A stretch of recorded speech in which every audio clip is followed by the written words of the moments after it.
Nagbabalik ang Ito ang Balita.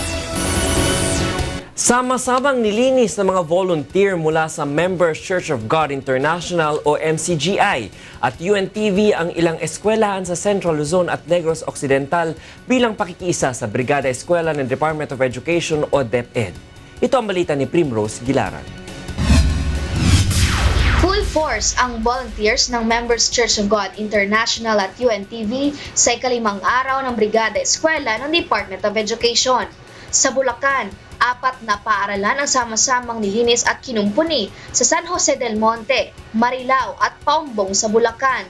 Tinabas ang mga damo, inayos ang mga kisame at pininturahan ng mga volunteer ang mga silid-aralan na gagamitin sa pasukan sa Hunyo. Pagpasok ng mga senior high schools, madarat na nila na malinis ang mga facilities ng campus sa tulong ninyo. Bukod sa paglilinis, namigay rin ang grupo ng mga wall clock, bagong basurahan at libreng Biblia. Tunay po kaming nagpapasalamat sa pakikiisa. Tinugunan ninyo ang aming kahilingan na makasama kayo dito sa aming gawain. Sa Kalibungan Elementary School naman sa Victoria, Tarlac ay tulong-tulong sa paglilinis sa masukal na bahagi ang mga volunteer. Kinolekta rin ang mga basura at inalis ang mga naiipong tubig na maaaring pamugaran ng mga insekto. Lalo na mga bata, very susceptible sila sa sakit. So malaking bagay talaga yung malinis para lahat ligtas sa sakit.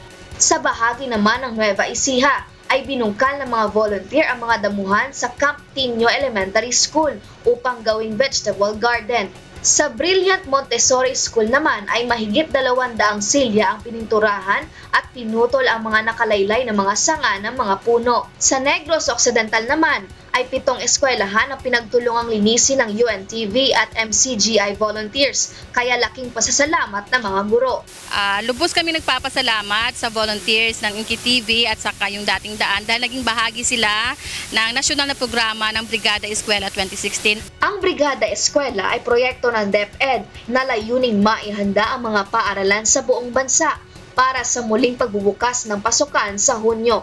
Sinimulan ito noong Mayo 30 at matatapos sa Hunyo 4. Primrose Gilaran, UNTV News Worldwide.